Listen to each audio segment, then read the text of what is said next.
Halo, halo. Apa kabar? Kita ketemu di awal pekan. Mbak Agi seger atau loyo nih di awal pekan?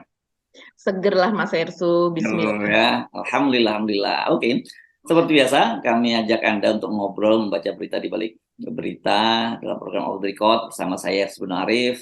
Dan saya Egy Beta senang sekali menjumpai Anda kembali dan sepertinya minggu ini isunya masih belum terlalu beranjak jauh dari pekan lalu ya Flexing Mas ya, Ersu. soal flexing ya, Mbak ya. Betul. Ya, flexing dan kemudian eh, faktanya itu mungkin banyak orang yang terkaget-kaget ya gitu dengan fakta seperti itu bahwa oke lah ya kita tahu bahwa lu korup gitu tapi kok ini keterlaluan banget gitu. Itu saya kira masih akan jadi fokus karena mungkin mungkin dalam pekan ini sampai beberapa hari ke depan yang kita akan didominasi oleh BPN ya Mbak ya, kelihatannya ya, kecuali nanti muncul kejutan-kejutan baru di Departemen Keuangan karena sekarang ini yang sedang diperiksa adalah Sudarman Ardja Saputra, Ya. Kepala BPN Jakarta Timur, yang istrinya eh, ya sama juga pamer gaya hidup mewah. Tapi kenapa saya ingatkan mungkin jangan-jangan kita mungkin dikaget-kagetkan dengan yang lama, cerita lama di Kementerian Keuangan, yakni pajak dan bea cukai, karena kan kemarin disebut ada temuan-temuan baru terhadap Pak Rafael itu Ya. ada safe depositnya gitu ya. Bahkan kalau isu di Betul. media sosial ada bankernya segala macam isi berisi duit dan berisi emas. Walaupun menurut saya nggak terlalu kaget juga karena saya ingat dulu kan ada juga pegawai pajak yang pernah kita singgung sampai duitnya dimakan rayap gitu ya. Disimpan di ember-ember dan di kloset.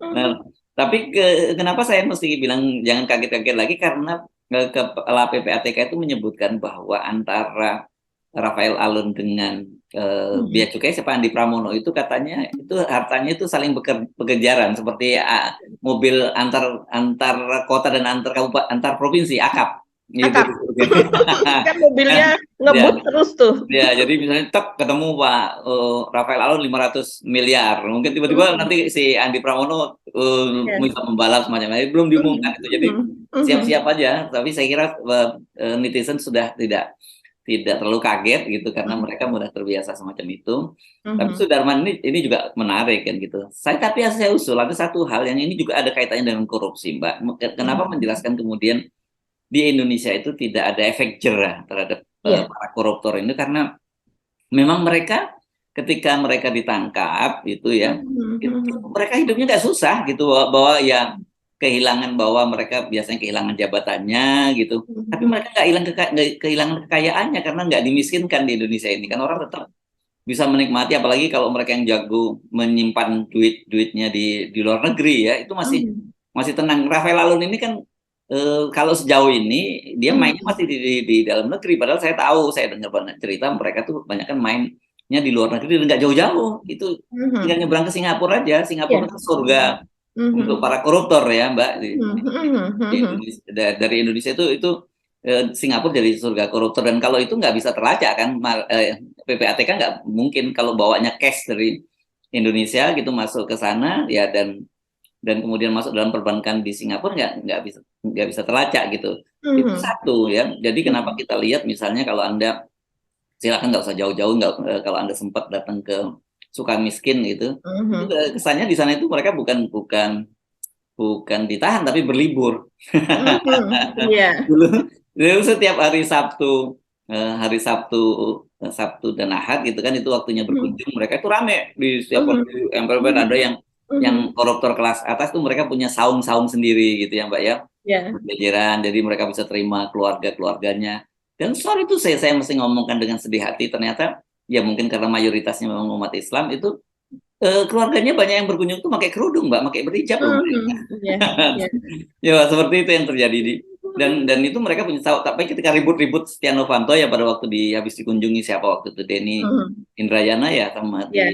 di Najwa siapa kan kemudian dibongkar Mhm. saung-saung yang di sana itu jadi mereka itu ada saung ada musik ada macam-macam lah pokoknya kayak kayak berlibur lah di situ dan makanannya itu bisa melimpah makanan tuh saya pernah melihat ada seorang koruptor juga gitu yang dia dikunjungi oleh sahabat-sahabatnya gitu makanannya itu dua meja penuh gitu Mbak makanan catering dari luar itu luar biasa terus Dan banyak sekali mereka yang punya rumah di sekitar Sukamiskin, terus kemudian kontrak-kontrak rumah, atau yang tadi kontrak rumah, kalau kita Iya. bacakan istrinya masih bisa hamil, bukan kan Mhm. hamil dalam kasus siapa adiknya Ibu Atut ya, yang siapa namanya Mhm. Wawan ya, tuh Bagus Wawan itu Iya. malah beberapa Mhm. kali ketangkap dan itu artis-artis yang dia Iya. booking kan gitu ya.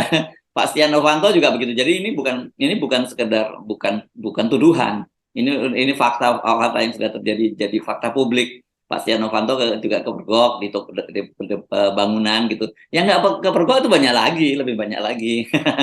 Dulu siapa ya Bupati atau wali kota Bekasi ya waktu itu yang ketahuan dia di nongkrong di kafe di Kemang. Pernah juga loh terjadi, Mbak.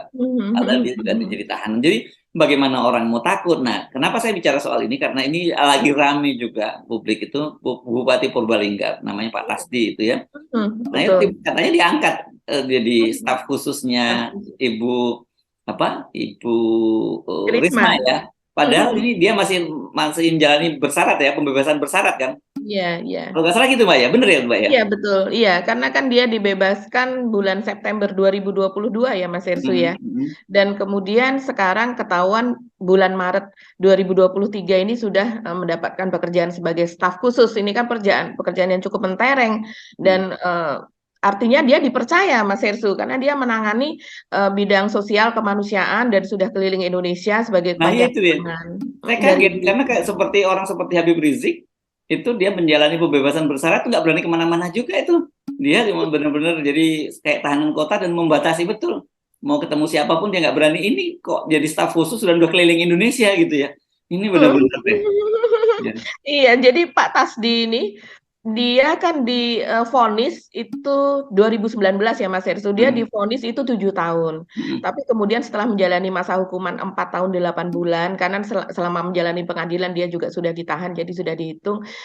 Itu bulan September 2022 dia sudah bebas begitu dengan bebas bersyarat tentunya. Nah, ini yang mengejutkan adalah memang karena kemudian dia diangkat menjadi staf khusus dari Ibu Risma begitu Mas Hersu. Tapi memang Pak Tasdi ini memiliki record itu sebagai anak kesayangan Ibu Mega lah ya, kita bisa katakan demikian. Karena pada waktu ulang tahun PDIP yang ke-50 bulan Januari kemarin, itu salah satu yang disebut oleh Ibu Mega dan Ibu Mega itu apa ya, bisa dikatakan menangis lah begitu ya, sedih begitu dan menyebutkan Pak Tasdi. Sebelumnya Bu Mega Dia kan sudah udah dipecat tapi kan begitu ditangkap dan jadi terdakwa dalam kasusnya apa ya ini, Mbak? Kasus kasus Islamic ini. Center ya.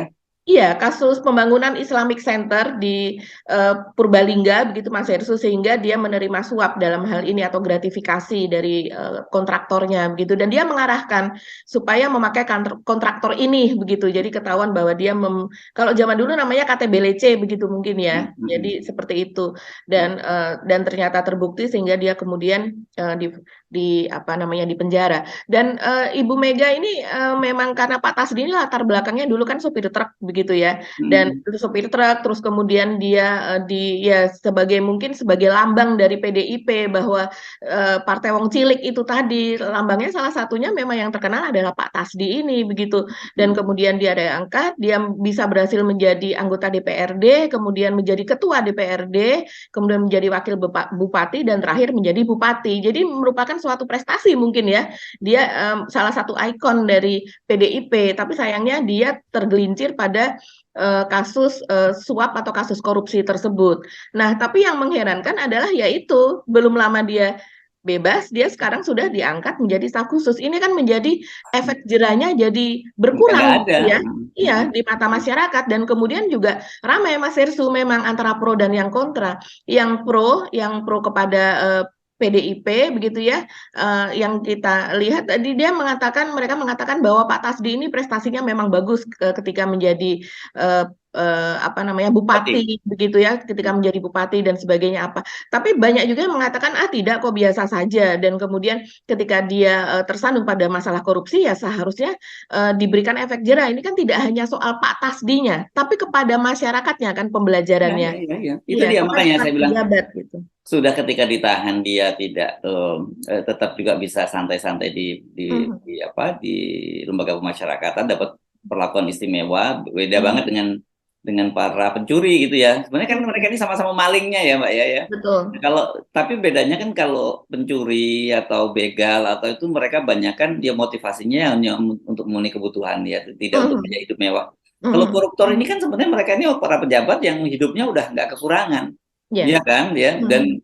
Dan kemudian mereka malingnya maling orang dari harta orang yang kekurangan. Jadi harusnya sebenarnya mereka inilah yang jadinya apa yang harusnya dihukum lebih berat, tapi faktanya enggak karena di mana di rumah tahanan itu di LP itu justru para maling-maling ini yang Mhm. dianggap berkelakuan baik itu yang jadi pendamping, jadi tahanan pendamping itu mendampingi jadi asistennya para koruptor ini kalau di LP Mbak gitu karena dia bisa membayar si ini dan Betul. buat Mhm. buat si pencuri kelas teri ini ya dia enak seneng karena dia satu tentu dia lebih enak tinggal di situ di Mhm. LP bersama dengan koruptor makanannya lebih enak dan dia dapat gaji dari si koruptor yang Mhm. mempekerjakan dia di LP Mhm. itu ya dengan sistem semacam ini satu nggak ada efek jerah kedua di Indonesia kelihatannya tidak dikenal namanya shame culture itu ya budaya malu ya karena Mhm. Iya. anak-anaknya pejabat-pejabat koruptor tuh nggak dapat sanksi sosial sama sekali walaupun Mhm. orang bilang ya nggak fair dong kan bapaknya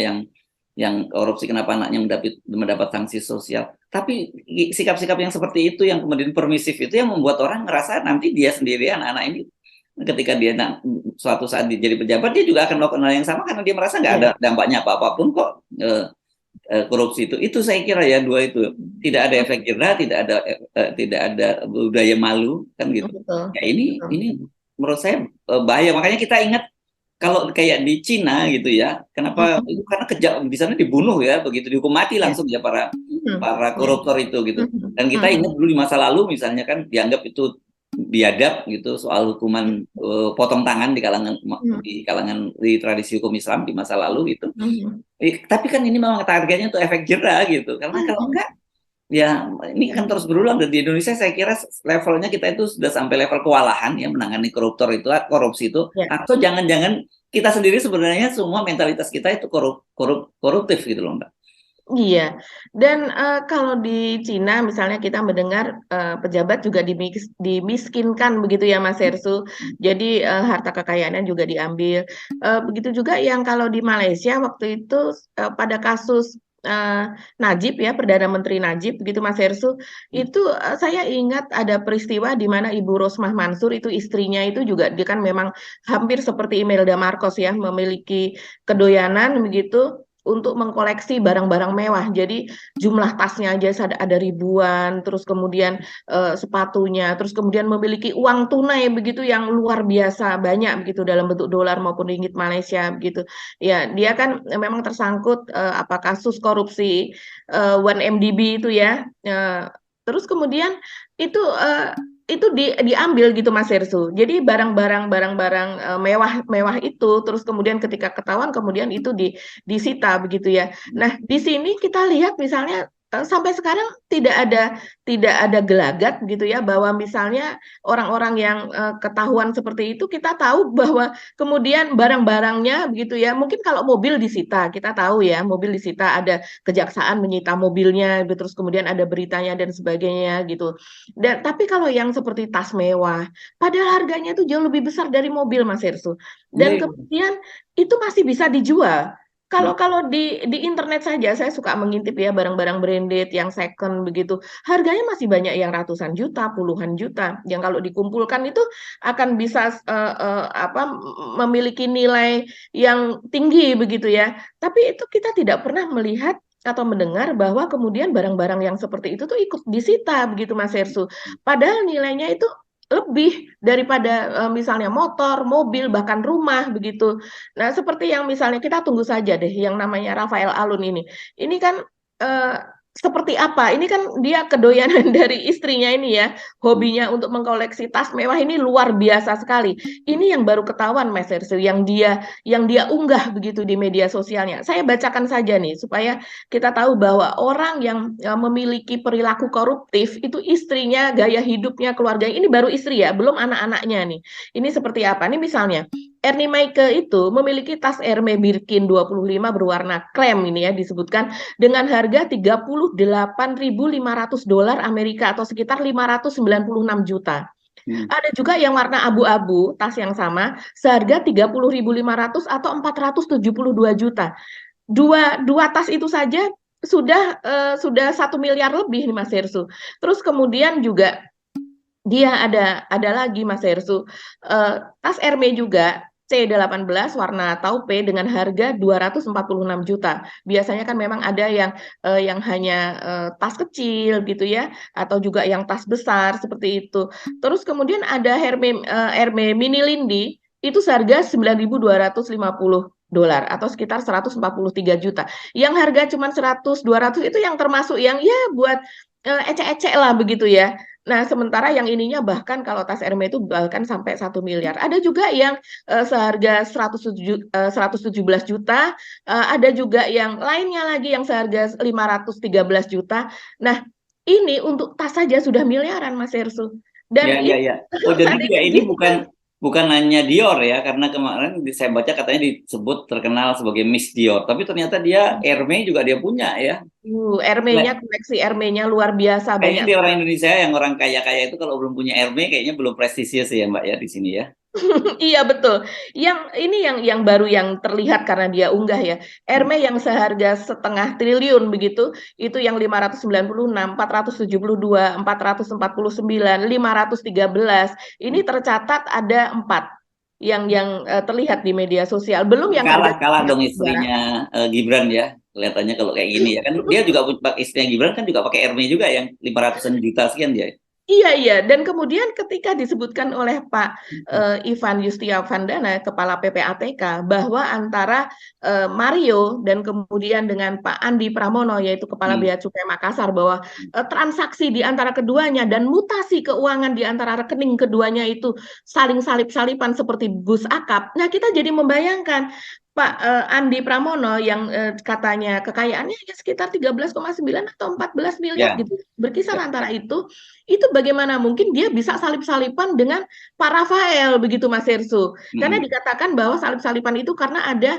masuk uang dalam jumlah uang tunai begitu ya ke rekeningnya itu dalam jumlah besar dan kemudian mutasi keluarnya untuk pembelian barang-barang mewah itu juga banyak sama seperti ibaratnya diibaratkan oleh Pak Ivan Yustiavandana itu keduanya itu saling mendahului gitu satu sama lain kayak bis akap itu tadi. Ini artinya bahkan Pak Andi Pramono yang belum ketahuan dia memiliki tabungan 56 juta seperti Rafael, kok bisa ada mutasi yang sebesar itu begitu Mas Hersu. Maka wajar kalau kemudian akan diperiksa begitu ya. Walaupun di media sosial itu sudah mulai banyak yang apa namanya narasi-narasi membela dan juga narasi-narasi yang kemudian tidak mungkin dia akan dirafaelkan seperti itu karena ada juga yang mengatakan bahwa dia memiliki backing begitu ya sehingga ini tidak mungkin kalau melihat latar belakangnya saya nggak tahu latar belakang apa tapi melihat latar belakangnya dan kemudian dia orang siapa tidak disebutkan orangnya siapa tapi disebutkan demikian bahwa ada yang melindungi dan sebagainya kita harus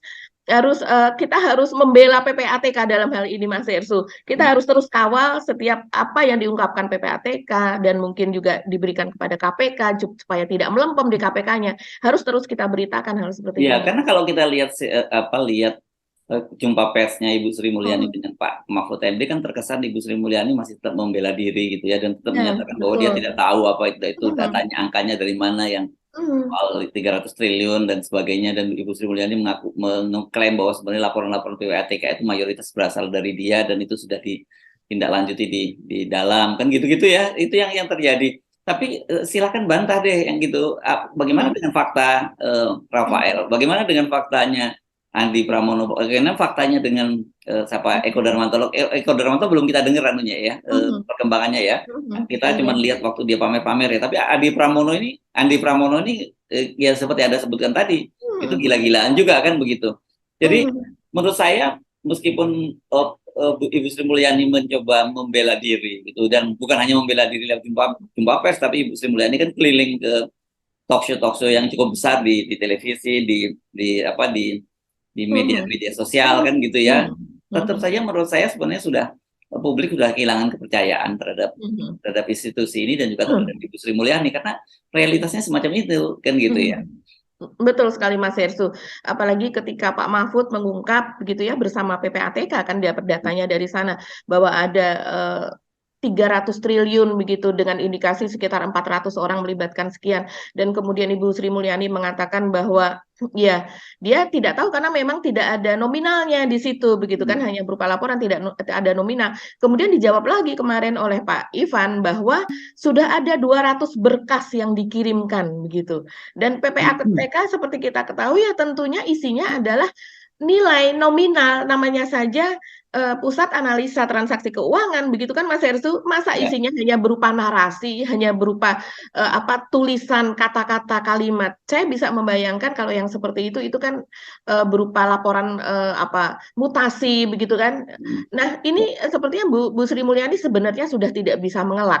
Apalagi sepertinya Pak Ivan juga kekeh, begitu ya. Mungkin juga mendapat dukungan dari Pak Mahfud sehingga beliau juga bisa mengatakan bahwa sudah ada bagaimana tidak tahu begitu kan, ada 200 transaksi, ada 200 berkas yang sudah dikirimkan.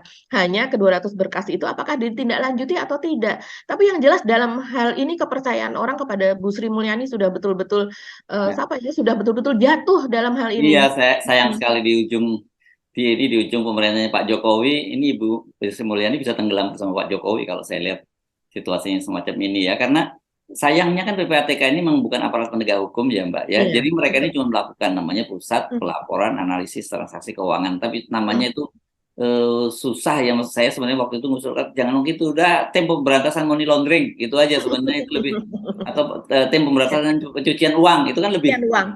lebih mudah ya daripada Betul. PPATK Pusat Pelaporan Analisis Transaksi Keuangan. Ini yang bikin nama kok ya susah banget gitu, dan tidak tidak apa secara komunikasi publiknya juga nggak bagus gitu. Mereka ini kan cuma bisa analisis saja dan kemudian diserahkan pada aparat penegak hukum ya. Jadi nanti yang harusnya mengambil tindakan itu aparat penegak hukum. Tapi Ya. menarik kasus kemarin sebenarnya Pak, saya mengamati Pak Mahfud jumpa pers dengan Ibu Sri Mulyani, ya Ibu Sri Mulyani membela diri gitu, terus Pak Mahfud kelihatannya mulai nggak mau terlalu kenceng lah gitu ya, Ya. karena ini kalau Pak Mahfud terlalu kenceng yang kena bukan hanya Ibu Sri Mulyani kok, yang terkena itu Pak Jokowi, karena bagaimanapun penanggung jawabnya pemerintahan ini Pak Jokowi, karena ini tidak hanya terjadi di Departemen Keuangan. Di Departemen Keuangan yang terjadi itu tanggung jawab Ibu Sri Mulyani. Tapi ketika muncul juga di BPN, belum lagi kemarin di kepolisian, dia kan sebelumnya kan gitu. Entah kita nanti muncul di mana lagi, ini kan tanggung jawabnya Pak Jokowi sebenarnya. Yang dampaknya seperti itu. Tapi kelihatannya menarik apa yang disampaikan oleh Pak Mahfud, yang menyatakan nanti kasus ini kita serahkanlah apakah kejaksaan kepada kepolisian atau kemana, ke KPK. Nanti kalau memang dilihat nggak jalan ya kita tarik, pindahin lagi tempat lain. Nah ini menurut saya memang harus seperti itu, harus sudah disupervisi dari luar lembaga-lembaga ini, kepolisian, kejaksaan maupun KPK, karena kalau diserahkan pada mekanisme internal nggak jalan kelihatannya, walaupun seperti KPK sudah ada dewan pengawas, tapi kan dalam banyak hal kelihatannya mandul dalam dewan pengawas itu. Sama dengan dewan pengawas itu kan mungkin mirip ya, sebenarnya beda kerjanya ya. Kalau dia mengawasi langsung kinerja dari aparat penegak hukum, kalau inspektorat kan mengawasi penyimpangan di internal, tapi tetap saja itu merupakan semacam dewan pengawas lah di lembaga-lembaga dan departemen, dan itu karena mereka bagian dari itu sekarang udah nggak bisa bekerja. Sekarang tiba-tiba misalnya kita baca ini, KPK minta tolong dibantu untuk para masyarakat dan netizen untuk mencermati terus memviralkan gitu. Terus kerjaan itu apa kalau kita yang disuruh? Iya ya, sebelum ini kita malah yang paling menonjol pekerjaan KPK adalah mengejar-ngejar Anies pada kasus Formula E. Dan kemudian sekarang setelah Oh iya, ini, itu belum berhenti loh, jangan dianggap berhenti loh, itu masih akan terus iya, loh. iya, tapi kemudian ini akan menjadi blunder kalau KPK kemudian kembali ke isu tersebut karena ini masih ada jauh pekerjaan yang jauh Ini lebih. bukan soal blunder nggak blunder, Ya, ini ini kan target politik target ya. politik. Jadi Iya, buat mereka betul. emang peduli apa mereka soal blunder, nggak peduli mereka itu. Iya, Karena iya, dalam kasus betul. seperti Bu Sri Mulyani pun sebenarnya kalau moralitasnya masih punya standar moralitas integritas, langsung mundur, nggak ada babi ibu itu. Iya, Ya, nggak iya. usah membela diri, dia gagal sudah itu loh. Jadi mau menjelaskan nggak ada itu semua udah gagal gitu. Jadi sebenarnya kalau dalam negara yang beradab dan pimpinannya punya moral dan integritas, itu udah banyak yang mundur mestinya pejabat sekarang. Iya, iya betul sekali Mas Hersu kalau di negara lain begitu ya, itu sudah seperti apalagi seperti di Jepang yang Jangan Jepang lah, Vietnam kemarin ya yang negara seperti komunis aja. Vietnam betul. Iya. Saya rasa Singapura juga akan seperti itu begitu ya karena memang orang itu rasa malunya memang besar begitu Mas Hersu. Bukan kalau seandainya melakukan hal ini terus kemudian malah justru safari dari media ke media dan medianya dia pilih begitu kan. Medianya dia pilih memang media yang menurut Ibu Sri Mulyani ya ini kan pasti tim medianya Ibu Sri Mulyani ini juga bekerja begitu. Tapi kan ini malah kemudian menimbulkan kecurigaan kenapa dia tidak membuat konferensi pers dan kemudian menerima pertanyaan dari semua media dalam sebuah misalnya sesuatu yang terbuka begitu ya seperti konferensi pers yang terbuka yang kemudian malah justru itu orang akan mengapresiasi apa yang dia lakukan begitu. Tapi kalau dengan dia safari seperti ini banyak sekali di apa di media sosial itu netizen malah mempertanyakan begitu. Ini apakah medianya dibayar kalau kalau apa melakukan ya seperti semacam blocking time begitu ya terus kemudian ini ada nih saya rasa mungkin ya tidak dibayar begitu ya biasanya kalau wawancara seperti ini tapi kan kita tidak tahu begitu dalam sistem politik dan hukum di Indonesia yang serba tidak menentu seperti ini begitu Mas Ersu wajar kalau orang kemudian berpraduga seperti itu begitu karena memang terus kemudian hasil dari wawancara tersebut di apa namanya menjadi viral begitu ya. Selain wawancara utuhnya juga kemudian kan karena ada banyak bermunculan di TikTok versi-versi shortnya atau versi-versi pendeknya, sehingga itu kemudian memang merupakan jawaban-jawaban dari Bu Sri Mulyani begitu terhadap keadaan saat ini. Nah, tapi justru itu banyak juga yang justru menjadi apa backfire buat Bu Sri Mulyani bahwa seolah-olah ya dia hanya bersedia untuk diwawancara dengan orang tertentu, tidak dengan pertanyaan. Jadi seperti takut atau dia menghindari pertanyaan liar atau pertanyaan yang lebih menukik atau akan lebih membuka kasus banyak Ya, kasus. ini wawancara public relation lah ini ya, wawancara Iya, kalau kita melihat seperti ini itu, Mas bukan Edi. proses jurnalistik tapi wawancara PR sebenarnya yang dilakukan. Oke ya. Nah ini sekarang kita tunggu yang di BPN ya, karena menurut saya ini juga banyak nggak masuk akalnya juga ya kalau kita baca penjelasan-penjelasan, terutama sekarang udah mulai buka suara Sudarman gitu yang cerita bahwa oh istri dia itu sejak kecil sudah yatim ditinggal bapaknya, apa bapaknya Pilot. penerbang pilot ya. Cek nih kalau kan ada dua versi, ada media yang menyebut dia pilot Sukhoi yang menabrak Gunung Salak pada waktu dia umur 6 bulan. Saya kira salah ini pasti ya, karena Sukhoi itu kan peristiwanya terjadi pada tahun 2012. Ya, Mbak, ya. Jadi kalau dia 6 bulan kan sekarang 20, dia baru umurnya 11 tahun. Tapi ada ini yang menabrak pesawat juga, menabrak gunung itu di Sibaya ini ya. Kalau mudah-mudahan ini benar nih karena ini kalau di sini bapaknya pangkatnya kapten, namanya kapten penerbang Sodik gitu. Jadi kalau dia umurnya pada waktu itu sekitar 6 bulan, ya sekarang baru umur 38 tahun gitu ya, 38 tahun. Jadi artinya dia bukan anak seorang jenderal yang udah kaya raya juga bukan, karena masih pilot. Itu pilotnya saya tadinya menduga kalau pilot mungkin levelnya kalau letkol gitu, kalau Hercules ternyata dia kapten penerbang. Apakah yang ini yang dimaksud kita belum tahu. Tapi kan mungkin katanya dia sejak sudah lama dulu memang mencari duit karena dia Putri Citra Jatim tahun 2007 ya Mbak ya, kalau nggak salah 2017 2007 dan sebagainya. Ini sebenarnya bintang yang lama gitu, dan kita tahu lah seperti apa mereka ini, para bintang-bintang itu seperti dapatnya berapa juga seenggaknya kita tahu lah ya. Kita kenal kok beberapa orang seperti itu, kebanyakan rata-rata mereka ini kemudian yang hidupnya juga tajir pelintir tuh rata-rata pada waktu menikah dengan pengusaha kaya dan sebagainya. Kalau ini dia menikah dengan staff, ya dengan waktu itu kan BPN, suaminya masih belum jadi kepala BPN, dia masih kalau umur dia sekarang 38, mungkin suaminya itu saya perkirakan umurnya sekitar sekarang 40-an sekian, belum sampai 50 tahun. Jadi masih entry level lah kalau dia bekerja di BPN gitu ya. Tapi masa udah bisa kaya raya seperti itu kan, itu juga. Dan saya kira nggak masuk akal, lebih baik kayak gini dibikin aja pembuktian terbalik, gampang kok gitu. Benar. Bikin ya, dan itu kan bisa transaksinya diperiksa bisa gitu loh Mbak. Iya, kalau kita telusuri makanya ini tadi kan KPK meminta netizen ya Mas Ersu, bantuan netizen untuk mengungkap hal seperti ini. Dan netizen ini adalah detektif tidak berbayar, tapi mereka sangat jeli. Hal seperti ini dikupas di media sosial itu, seperti yang terjadi pada Widya Piskarista ini sebagai istri dari Pak Sudarman ya, Kepala BPN Jakarta Timur ini. Orang kemudian menelusuri Mas Ersu, kapan dia menjadi model? Katanya model sampo Pantene itu kan harganya cukup mahal begitu ya ketika itu. Mungkin pada waktu dia masih muda, karena saat ini kan usianya sudah 38 tahun. Nah, ketika dia masih muda itu bayaran seorang model itu berapa begitu kan? Kalau menurut suaminya ketika itu dia sudah memiliki rumah, oke.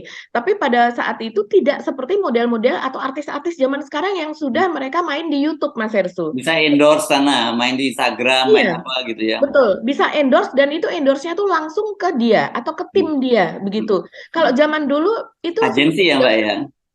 harus ke agensi zaman dulu. Kalau sekarang itu bisa mereka bahkan memiliki akun medsos begitu yang followernya itu sampai jutaan. Dan kalau sudah followernya jutaan, otomatis itu endorse-nya itu nilainya juga fantastis.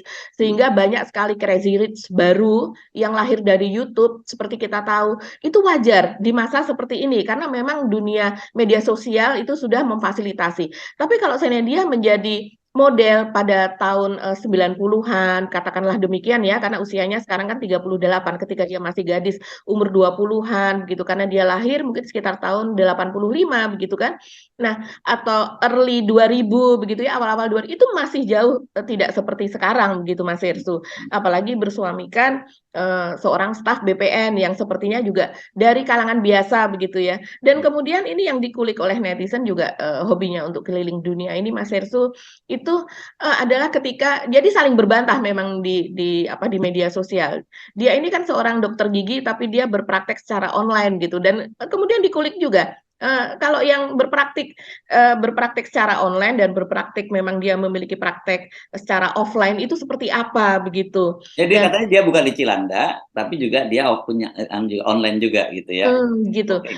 Iya, dan kemudian hobinya untuk keliling di dunia ini saya sendiri sampai geli sendiri ya netizen ini kalau mengulik seperti misalnya dia membawa bayi dan kemudian dia memakai bisnis kelas atau first class kayak seperti itu, terus kemudian bayinya mendapatkan fasilitas gitu ya, anaknya mendapatkan fasilitas basket atau tempat tidur dan kemudian dia mengatakan bahwa berterima kasih kepada penerbangan ini, maskapai ini karena sudah menyediakan fasilitas seperti ini gitu kan, kurang lebih seperti itu. Dan kemudian loh katanya old money karena banyak pembela dia yang mengatakan oh ini old money kok orang kaya dari zaman dulu begitu. Kalau seandainya old money tidak akan terkejut dengan fasilitas seperti itu. Kemudian dibalas lagi bahwa dia nggak terkejut kok dia hanya menghargai gitu. Nah biasanya kalau saya lihat dari narasi-narasi para selegram begitu bisa dikatakan demikian. Kalau seandainya mengunjungi suatu tempat atau membeli sesuatu biasanya mereka memperlihatkan juga bahwa dulu dia sudah mengalami itu. Misalnya keliling dunia. Oh ini Paris terakhir saya mengunjungi Paris tahun sekian itu suasananya masih seperti ini. Rupanya sekarang begini. Atau dia ke Milan misalnya, ini kunjungan saya yang kesekian misalnya. Terakhir tahun sekian saya ke sini dan sebagainya. Nah, ini yang dipertanyakan kalau jadi ini seperti kata Mas Ersu, mungkin perlu pembuktian terbalik dalam kasus ini begitu ya. Karena apakah memang dia baru kayanya belakangan karena fasilitas dari suaminya begitu karena Pak Sudarman sendiri juga dikatakan kenaikan dari harta kekayaannya atau LHKPN-nya itu naik setelah tahun 2017 begitu. Jadi kan artinya pada saat Ibu Vidya ini usianya pun 2017 mungkin sekitar 6 tahun yang lalu artinya usia dia juga masih berumur 32 tahunan begitu. Bukan berasal dari kekayaan sebelumnya, artinya demikian. Tahu kok ya. Kita sendiri saya sendiri juga sering jalan-jalan ke luar negeri tapi betul-betul pakai hemat. Pasti.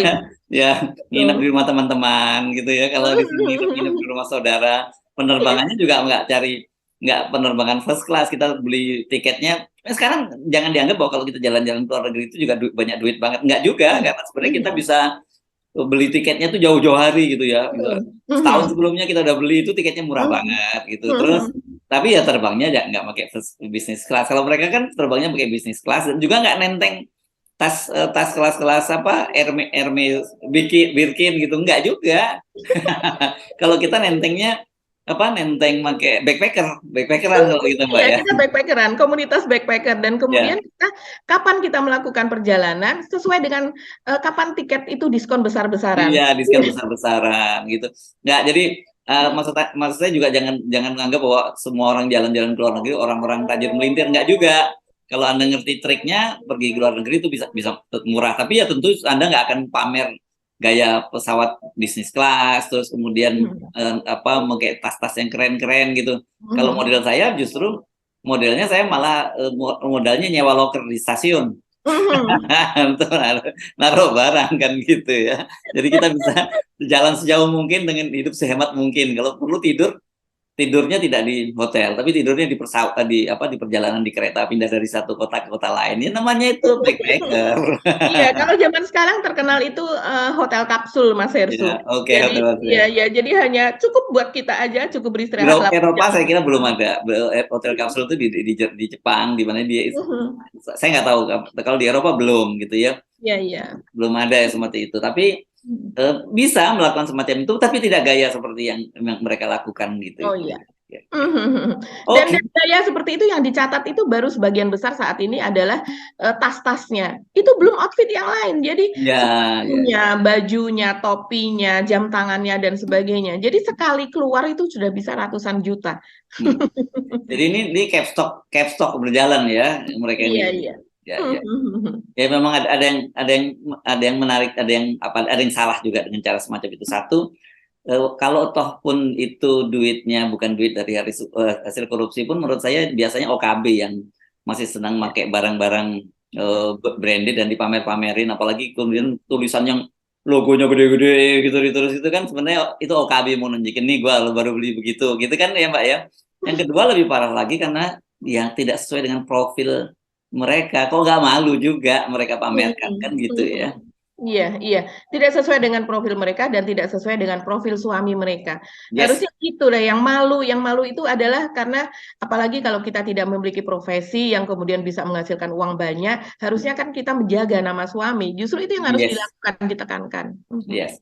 Oke. Oke, Mbak Agi ya. Jadi selama itu tadi itu penegakan hukum kita itu tidak cukup tegas dan keras yang menimbulkan efek jerah dan kemudian bukan selama bahkan budaya malu itu semakin hilang dari kehidupan kita, saya kira ini akan tambah parah ini ke depan, kecuali kita akan dapat pemerintahan baru gitu yang memang betul-betul punya komitmen yang serius masalah ini, karena ini kan Pak Jokowi pernah menyampaikan revolusi mental gitu, dan ternyata kalau kita lihat apa yang terjadi sekarang ini gagal total ya. Jadi ini ada persoalan bangsa loh. Makanya saya bilang tadi jangan-jangan jangan-jangan kita sendiri semua memang perilaku kita koruptif gitu kan. Saya kemarin Mbak Agi tentu ingat saya tanya, atau jangan-jangan karena kita tidak dalam kekuasaan ya, kita belum sempat berkuasa jadi kita tidak seperti itu. Jangan-jangan kalau kita juga masuk dalam kekuasaan sebenarnya perilaku kita sama juga dengan mereka gitu. Ini yang saya kira masih perlu diuji lah lebih jauh nih Mbak Agi ya. Karena banyak sekali dulu aktivis-aktivis yang kita tahu idealis sekarang begitu masuk dalam kekuasaan kelakuannya sama aja bahkan lebih parah kan gitu. Iya, ya, ada aktivis juga yang ketika masuk kemudian dia nggak tahan, diam-diam dia keluar, itu memang masih tetap ada ya, tidak semuanya buruk. Tapi memang yang kita lihat selama ini kan seperti ini. Tapi saya percaya kepada hukum alam, saya percaya kepada apa yang dikatakan oleh kitab, bahwa kalau kita memakan sesuatu yang tidak halal, maka hati kita mulai sedikit demi sedikit akan mulai tertutup dan merasakan itu sebagai kenikmatan, dan kita akan haus terus-menerus untuk menginginkan untuk makan sesuatu yang tidak halal itu. Seperti misalnya ya kalau orang muslim mungkin yang laki-laki Mas Hersu itu kan tidak boleh meninggalkan sholat Jumat 3 kali berturut-turut tanpa alasan yang jelas begitu ya. Itu ketika dia meninggalkan pertama, kedua, dan ketiga begitu, ya lama-lama hatinya memang sudah tertutup begitu. Jadi kalau seandainya kok dia misalnya saya pernah bilang kok dia nggak sholat Jumat terus-terusan ya, saya nggak pernah lihat nih teman kantor misalnya seperti itu, ya hatinya sudah tertutup, dan itu sudah sunatullah begitu kan, tidak tergantung bahwa muslim atau non muslim begitu. Saya rasa semua agama mengajarkan yang demikian, Mas Hersu. Yes, oke. Baik, terima kasih Mbak Agi, tetap berakal sehat, tetap menjaga kewarasan dan kejernihan nurani kita, karena orang-orang semacam itu sebenarnya udah kehilangan kejernihannya, dan kejernihan mereka itu tertutupi uang haram yang Anda sebutkan tadi ya. Masih pamit ya Mbak Agi ya. Oke. Sampai ketemu lagi esok. Saya Hasbun Arif. Dan saya Gibeta, terima kasih atas perhatian Anda. Tetap waras, stay healthy, salam 0%. Salam 0%. Wassalamualaikum warahmatullahi wabarakatuh. Salam warahmatullahi wabarakatuh.